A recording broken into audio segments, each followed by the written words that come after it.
la clave en algo que por otra parte ocurre con relativa frecuencia. A la mínima que uno se despista, se la clavan. Menos mal que están ahí los jueces para defendernos y protegernos. ¿Verdad,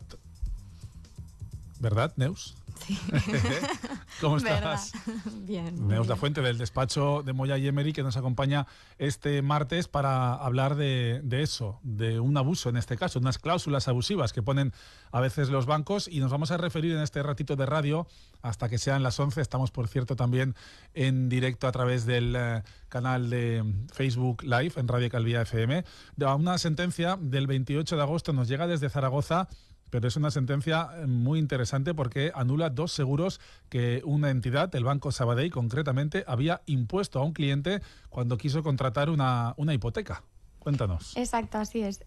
Bueno, esta sentencia lo que nos dice es eso, que anula 2 contratos de seguro que el Banco Sabadell impuso a este cliente por considerar que son contratos abusivos. Al final lo que hacía el banco era obligar al consumidor a suscribir un seguro de vida de una duración de 20 años y además pagando una prima anticipada de 20.000 euros y un seguro de protección de pagos de 5 años también con una prima anticipada de más de 2.000 euros.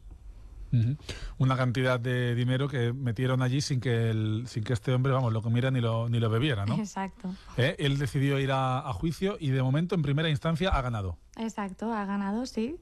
De hecho, bueno, le han dado la razón al 100%.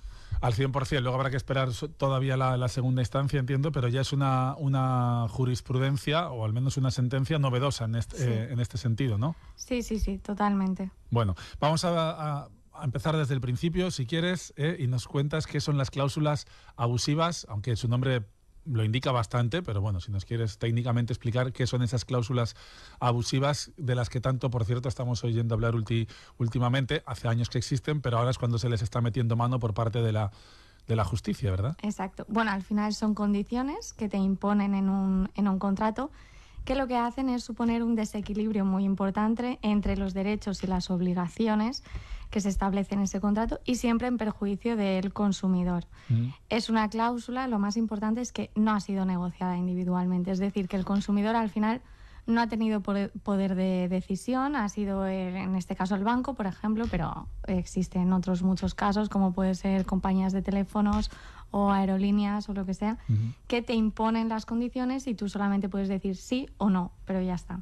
Entonces, ahí yo creo que especialmente los bancos tienen que empezar a ir con un poco de cuidado porque se le están mirando con lupa los contratos. Ya, bueno, ha habido una sentencia, ha habido un juicio que vamos a repasar un poquito por encima ahora en este ratito de radio. Yo entiendo que los bancos, su principal argumento debe ser que si tú no quieres firmar, puedes no firmar, y que si firmas tienes que asumir las consecuencias de lo que estás firmando, ¿no? Pero contra eso, exacto, la defensa también tiene una argumentación, ¿no?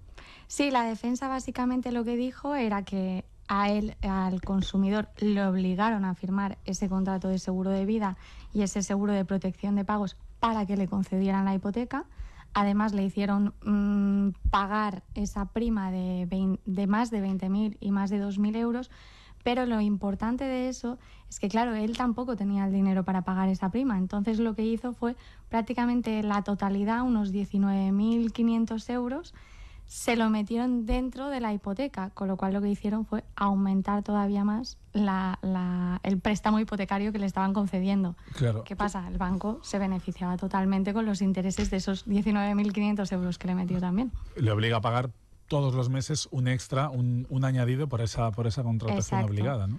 Exacto. Entonces la defensa lo que dijo básicamente era eso, que eran contratos impuestos, que estaban vinculados a la hipoteca, que no hubo negociación alguna, que luego el máximo interesado en esos contratos era obviamente el Banco Sabadell, que las primas eran elevadísimas y que no tenía sentido el hecho de que le obligaran a contratar durante 20 años un contrato y durante 5 otro, porque era una estrategia, por así decirlo, por parte del banco para impedir que el cliente se desvinculara de los contratos de seguros.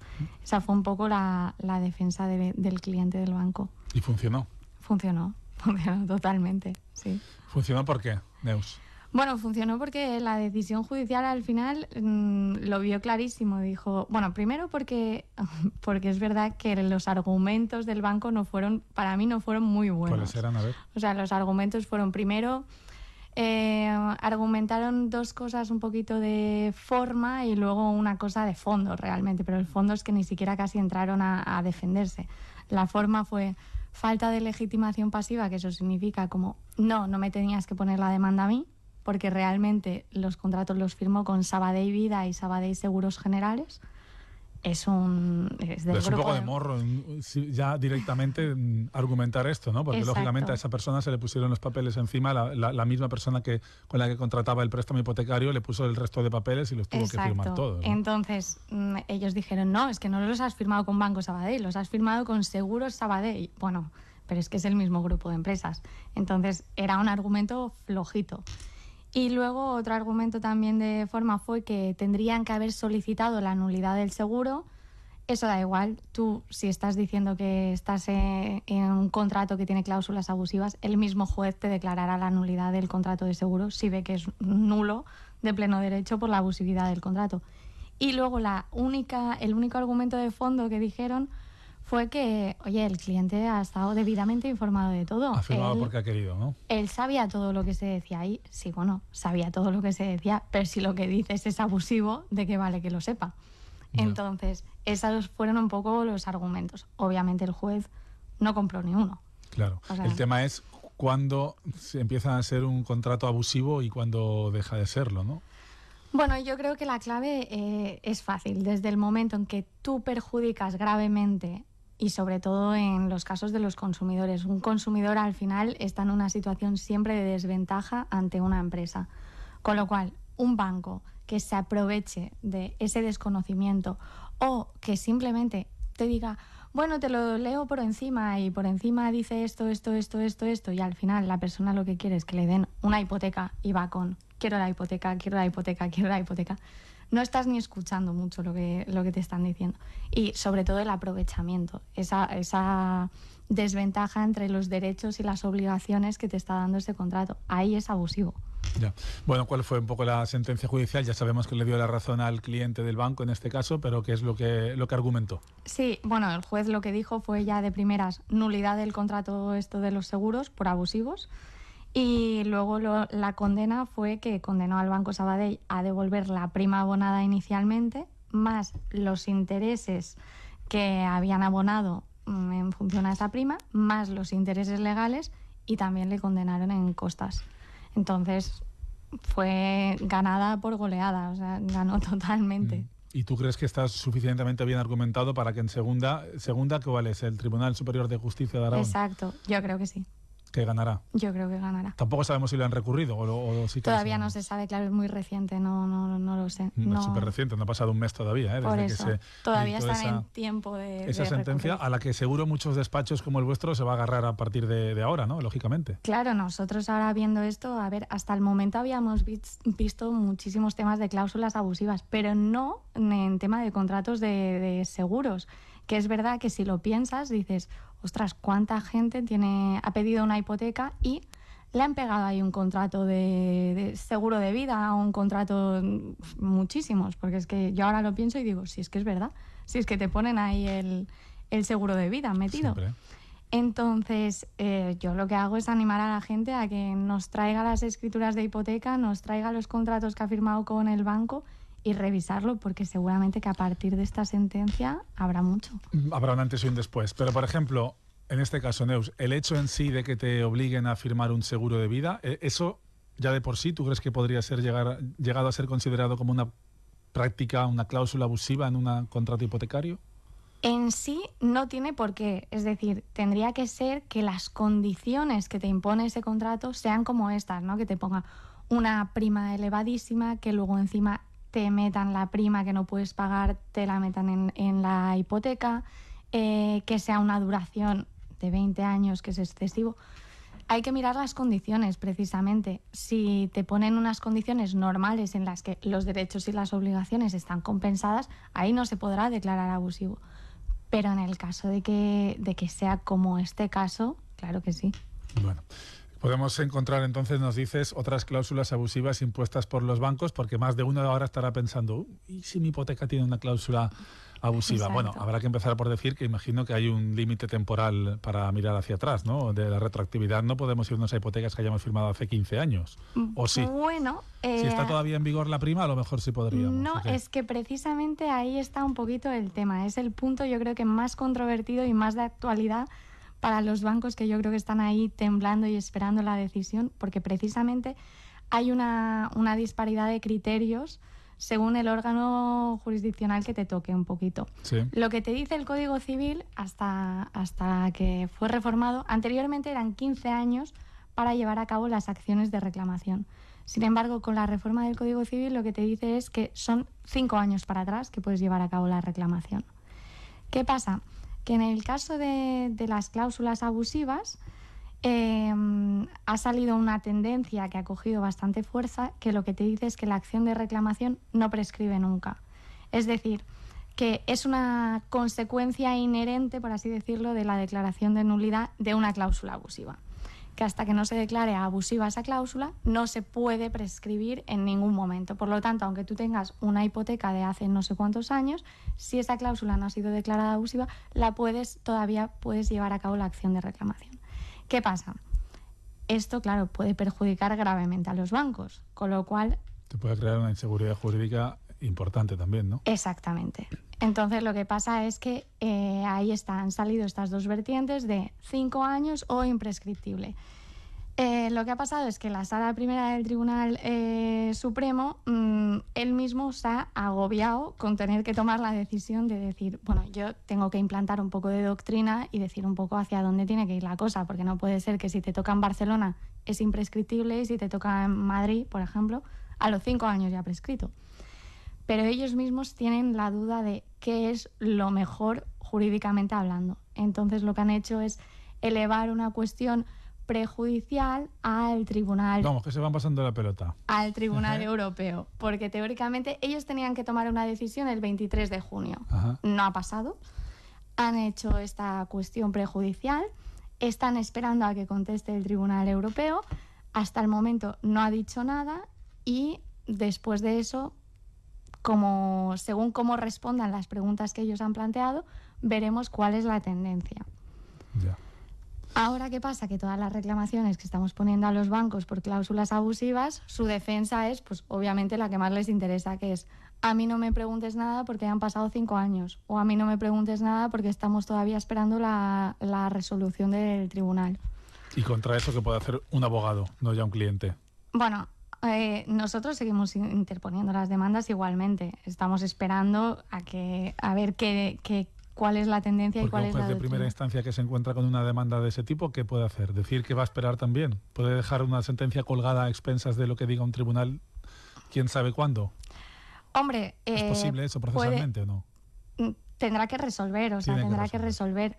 Lo que pasa es que el tema es que luego te recurrirán, esperarán, recurrirán y cuando tengan ya la doctrina implantada recurrirán según les convenga más o menos, ¿no?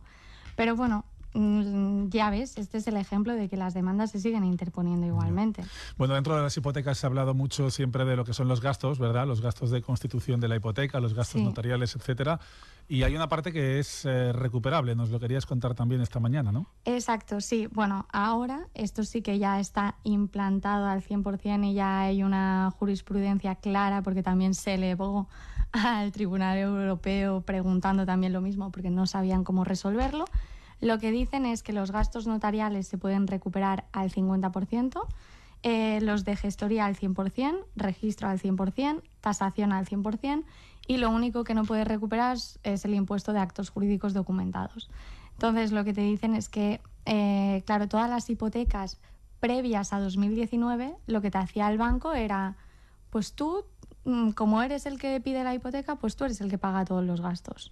Entonces, lo que han dicho los tribunales es, oye, aquí hay un beneficio por parte de ambas partes. O sea, tú pides la hipoteca, pero es que tú te beneficias de que gente pida la hipoteca. Entonces, hay que repartir los gastos. Y esta es un poco la ¿Y eso división. hasta cuándo se mira atrás? ¿Dónde se pone el retrovisor?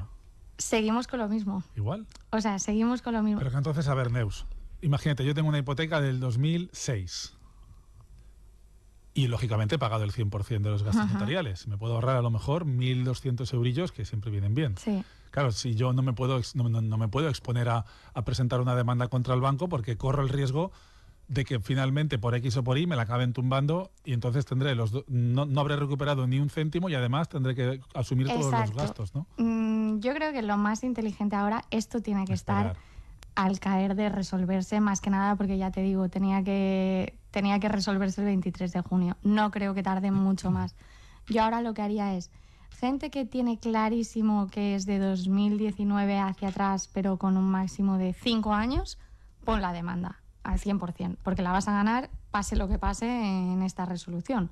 O sea, a partir del 14 tú pondrías la demanda. Exacto. Las anteriores no la pondrías esperándome. Esperando a ver si nos dan el pistoletazo, ¿no? Para que lo hagamos en función de la resolución que dicten desde Europa en este caso. Sí, porque es verdad que hasta entonces la tendencia había sido muy favorable, es decir, hasta entonces la mayoría de sentencias te decían que era imprescriptible y por eso la gente seguía poniendo las demandas.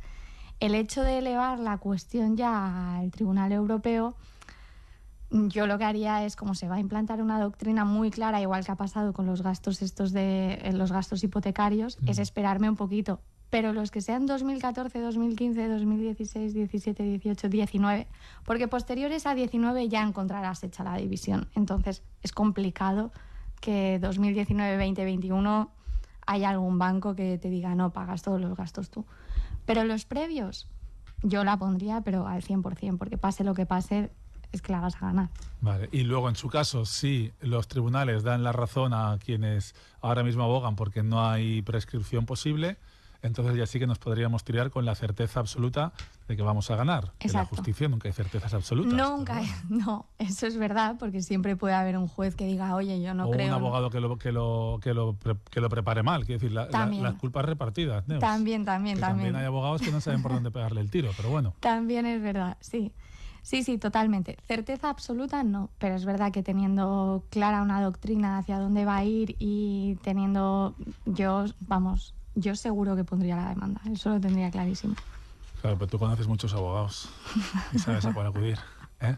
Ay, mira que se nos han hecho las 11. ¿Qué más nos querías contar, Neus? Bueno, nos quería contar lo de las cláusulas IRPH, que también son cláusulas que también... ¿Qué significa IRPH?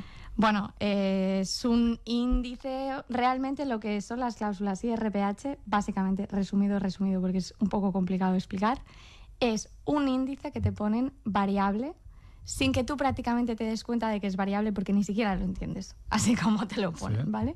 Y lo que te hacen es cada año variarte el índice que estás pagando Bueno, entonces, esto es importante porque aquí, así como en los gastos hipotecarios se podía recuperar una cantidad, pues bueno, lo que tú has dicho, 1.200 euros, que dices, está muy bien, sí, está muy bien, pero aquí sí que puedes recuperar una cantidad importante. ¿Y eso a quién afecta? A ver. Esto afecta a cualquier persona que tenga hipoteca, también más o menos el mismo tiempo que te he dicho, 2019 para atrás. ¿Pero qué tipo de hipoteca? No, cualquier hipoteca, o sea, ¿sí? Cualquier hipoteca normalmente, pues mira, es que cualquier hipoteca, no sí. Sé. A ver, explícame lo que es el IRPH, que si no me pierdo. Vale, te lo explico. Que esto me interesa. Vale, esto es un porcentaje variable, ¿vale? Hay que analizar cada caso concreto, por así decirlo, porque en el contrato de préstamo hipotecario ellos te dicen, por ejemplo, empezamos con un 0, no sé cuánto %, pero podrá ir variando en función de... Y te ponen una frase que ni siquiera tú vas a entender en función de qué varía, ¿vale? Y ahí es donde tienes que hacer el análisis. Ves, por ejemplo, te pongo un ejemplo, ¿vale? Una hipoteca de 180.000 euros. 180.000 euros que está firmada en el año 2000 y está a 30 años. Tiene un diferencial del 0,5% y lo que puede pasar son dos cosas. Que tú digas, vale, me han ido subiendo hasta el 0,5%, que a lo mejor al principio pagaban 0,0 lo que sea. Si me declaran, el juez te puede declarar nula esa cláusula. Si te la declara nula, lo que pasa es que te va a hacer el cálculo y puedes recuperar hasta 140.000 euros. Qué bien. Pero lo que puede ser es que el juez te diga también, no, en vez de declararte nula esta cláusula, lo que voy a hacer es cambiarte este índice por algo que se pueda aplicar legalmente, como es el Euribor, ¿vale? Entonces, si te hace esto, te restará lo que has pagado de más con el índice legalmente establecido, que sí que es el Euribor, y de ahí te saldrá el resultado de lo que te devuelven. Vale. Pero una cláusula, una hipoteca, la hipoteca más clásica, más convencional, en la que te dan un tipo fijo más Euribor, no entrarían dentro de este RIPH. No. Pues entonces pasa palabra. Son la mayoría de hipotecas son así. No, hay muchísimas, ¿Hay muchas de estas chungas? muchísimas en las que hay una... Lo que pasa es que hay que analizar exactamente lo que pone la hipoteca. Hay muchísimas en las que te pones una pequeña cláusula de un índice variable y ahí está la clave. Tú lo que quieres decir es, señores y señoras, vamos a revisar todas las hipotecas, sean de cuando sean, porque nos las han estado, como decíamos al principio, nos la han estado clavando durante décadas. Bueno, sea de cuando sea, no. 2019 para atrás, sí. Y especialmente 2019 para atrás hasta 2014, ahí 100%. No, digo revisarlas, no digo ir a juicio, digo revisarlas, revisarlas todas, coger los contratos y echarles un vistazo a todos con los ojos de ahora y no con los ojos de cuando se firmaron esas hipotecas, exacto, que éramos como corderillos. Claro, pero es que la gente no entendía esto, pero es que precisamente ahí está el engaño, ¿no? Que tú no puedes llegar a entender eso. Si es que te tienes que leer. Claro, y pero luego te hacían firmar como con las acciones. Te hacían firmar ese papel de que usted tiene estudios universitarios, usted sabe algo sobre bolsa, usted ha visto algún programa en la tele que mencionen algo. Y decías que sí, y ya tenías, en teoría, según ellos, ya tenías que ser un auténtico broker y no tenías por qué. En fin. Dinos qué tenemos que hacer entonces, quienes queramos revisar las hipotecas, Neus. Bueno, muy fácil. Nos traéis las escrituras de hipoteca, el despacho, los contratos que tengáis también de seguros si están fuera de la hipoteca, también nos lo traéis, lo revisamos y miraremos a ver si ya sea en la hipoteca. ¿Qué nos cuesta la revisión de la hipoteca? Ya sea... Depende. Si vienen de Radio Calvía se les hace precio, ¿no? Sí, exacto. Bien. Muy bien. Eso Nicolás, ¿no? Es Nicolás, se lo podemos decir. Nicolás, los que vengan de Radio Calvía, por favor, tienen precio especial, mínimo 50%. Exacto. Espero que Nicolás no nos riña después por esto. No. Muy bien, ¿alguna cosa más? Nada más. Venga, pues la semana que viene o dentro de 15 días, dentro de 2, volvemos y a ver si han llegado sentencias, en este caso hipotecas, y sentencias también. Ojalá que vayan llegando sentencias, porque con una tampoco se va a construir demasiado, aunque desde luego hay una gran diferencia entre lo que era cero sentencias en este sentido y esta resolución judicial de Zaragoza de 28 de agosto de la que hemos hablado y que nos ha servido para hablar un poco en general sobre lo que son las cláusulas abusivas de la banca. Neus Lafuente, gracias por acompañarnos aquí en Radio Calvía. Un saludo. Adiós. Chao. ¿Quieres un buen plan? Los viernes de octubre vuelve la mostra de cuines de Calvía.